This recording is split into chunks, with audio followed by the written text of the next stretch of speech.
and welcome back to episode 3 of the Life and Mission of St. Mary Euphrasia. We're joined again today by our friend Courtney Lucas. I wish I could have been with you to talk about your reflections from episode 2. What did you discover? What do you think about Rose Virginie? Something I had never thought about before was how much an environment could shape a personality. The freedom that Rose experienced growing up on that island really made her much more independent than most women of that time. You're absolutely right about that. I could really relate to the example set by her parents. So when I was a child, probably around 6, my mom decided that our family would host refugee families from Cambodia who were escaping a really brutal government at the time. Families would come and they would live with us for a while, and my mom would teach them English and how to shop and help them find their own homes. We didn't have a big house, but I remember my mom telling me that no matter what you have, it can be shared with someone else. I've never forgotten that, and I even think that it was that lesson that helped lead me to Good Shepherd. I think all of us can probably think of examples in our own lives that helped point us in this direction. What an amazing lesson to learn as a child. I'm looking forward to picking back up in our story. We're starting to see the early influences in Rose's life that shaped her as an adult. She seemed to have had a very good starting out, even though her family had been traumatized and separated through the French Revolution. She had the example of her parents, the freedom of the island, and a loving family, good friends, and strong faith. That's right. But then we start to see the breakup of her family, which had always been a source of strength for her. So when Rose was 9 years old, her sister, Victoire Emily, died. When she was 10, her father died. And some say that he had died of a broken heart because he was a doctor and he wasn't able to save his daughter. Shortly after that, her oldest sister, Anne Josephine, moved to Ceylon to live with an aunt to prepare for marriage. And in addition to her sisters, her 2 older brothers went off to war. So Rose Virginie was left the only girl at home, along with her younger brother, Paul. Being the only 2 children left at home, and particularly the only girl in the home, Rose and her mother drew much closer. That's so much loss and grief in such a short period of time. That must have been difficult. I didn't know that Rose would be able to relate so much to some of those in the Good Shepherd programs. Yes. Sometimes people wonder what a saint could possibly understand about the trials of some of the people that Good Shepherd serves. And yet Mary Euphrasia was incredibly ahead of her time when it came to caring for children and women. Perhaps it's because she was not so different from them. Later in life, she said it was for but the grace of God that she did not go another way. So we're starting to hear some of the sadness and trials in her young life. When Rose was 13, a school opened on the island run by nuns. Although she was incredibly bright and intelligent, Rose had trouble adjusting to going to school. This was a young girl who had known unrestrained freedom her whole life. Her mother had to march her to school. And Rose must have acted up a lot because she caused one teacher to exclaim in exasperation, "I don't know what will become of you. You will either grow up to be a devil or an angel." To which Rose replied, "I will be a nun." Was she serious? Did she really feel a calling to be a nun at such a young age? Well, it's certainly possible. Remember, she was very religious, and she seemed to have very little interest in growing up to be a wife and run a household. There were not a whole lot of options for women at that time. So now as a teenager, we enter the darkest part of her life. When Rose was 14 in 1810, her mother decided to leave the island and move back to Ceylon. Rose had to say goodbye to the only world that she knew. Why would her mom do that? Well, we can't blame her. Noirmoutier was never her home. It was a place of imprisonment. So with her husband gone and most of her children, it's not surprising that she would want to go back to where her family was. But it was like the end of the world for Rose. It was the only place she had known up to this point. We can imagine how difficult the transition would be of living on an island with freedom to the constraints of being on the mainland. Madame Peltier did not find the schools in her hometown of Ceylon to be suitable for Rose, so she sent her to a boarding school in Tours.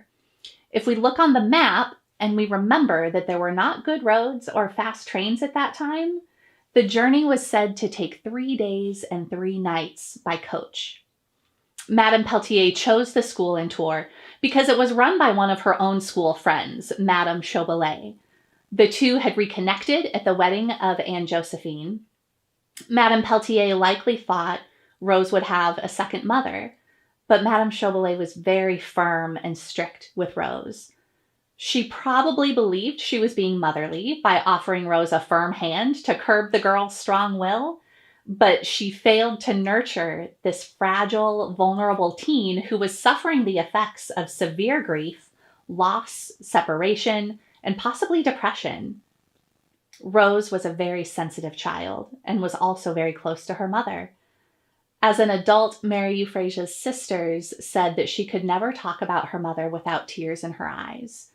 She said of going away to Tours, "I cried so much, I could not understand how they could send me so far away." I'm thinking about how difficult and lonely that must have been for Rose. She spent years being close to her mother, and then to be separated from her must have been so hard. Do we know much more about how things were at the boarding school?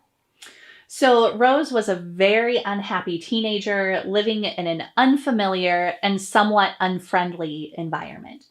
She had left her familiar home, the island, and was separated from all of her friends and family. She had been able to run free on Noirmoutier, and now she was in a very closed environment where she couldn't even leave the school without permission and a chaperone. She tells us later that the teachers grumbled at her and upset by her thousands of observations, and she found that hard to take. Madame Chaubelet was very strict with her, which is not what she was used to.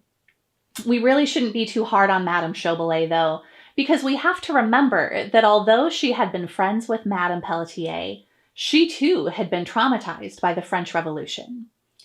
Rose stayed at Madame Chaubelet's school for 4 long years with no breaks or holidays. Rose's intelligent, capable, curious, and sharp mind was not appreciated. This boarding school was not like schools as we know them today. Remember that women in that age did not get the same education as men. At Madame Chaubelet's school, she would have learned things like how to be pleasant and charming, especially to a husband, how to run a house and direct servants, and how to behave in polite society. These are not things that our Rose was very interested in. Education was about fitting her for society and not the development of her intellect. The one class that she did seem to enjoy and actually learn something from was religion class. We know that she even won an award for it.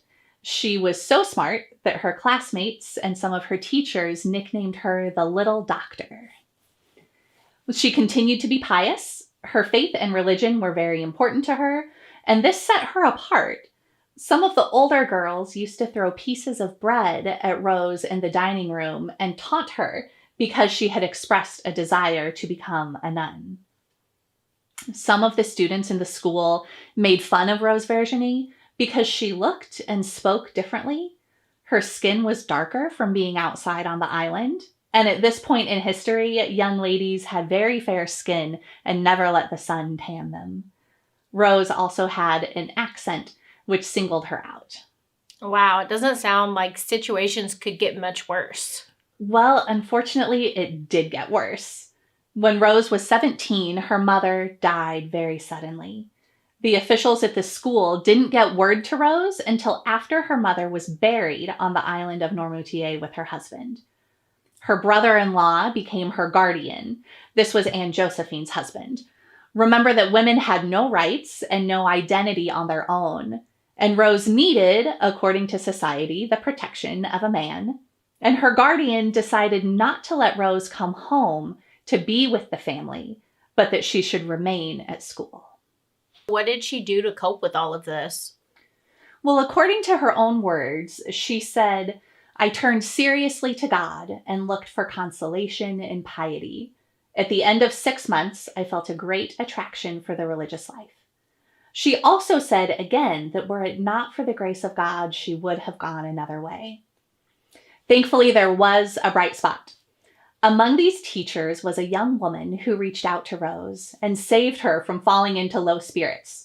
Mademoiselle Pauline de Lignac became interested in her and took her under her wing and helped her understand that she was a good person in spite of the tragic events of her life. She listened to Rose, she saw her gifts, and she challenged her. She renewed her hope. And she was only 19. They became good friends and spent a lot of time talking about their shared interest in religious life. Across the street from the boarding school in Tours was a very mysterious place surrounded by a tall stone wall. The girls at the school were told mysteriously that that was where the bad girls went. Well, this piqued Rose's interest. In fact, the place was called Our Lady of Charity of the Refuge. And Our Lady of Charity had been founded by St. John Eudes in 1666. In our next episode, we'll see Rose Virginie's entrance into Our Lady of Charity of the Refuge, her time as a novice, and how she grew into a leader. But before that, I'd like to invite you to take some time and reflect on what we've learned about Rose Virginie's difficult teenage years. These experiences are the things that most likely developed her philosophy of how to be in relationship with the girls she would later serve. Later in life, she taught her sisters and said things like, "Always lift them up in their own eyes. Whatever the color of their tears, they are always bitter.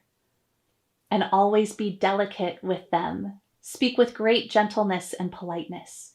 I beg you, for the love of God, never say anything to your children which could hurt their feelings. And it is not enough that you love them. They must know that you love them." It seems that Rose didn't want other people to experience the harsh treatment and sadness that she did. So now, again, I invite you to think about your own life. There will be some questions for your own reflection in a moment. Take some time to think about the struggles in your life, what you learned from them, and who helped you in those. If you're in a group, take some time to share with one another what you discover. Thank you for spending this time with us. We'll see you in our next episode.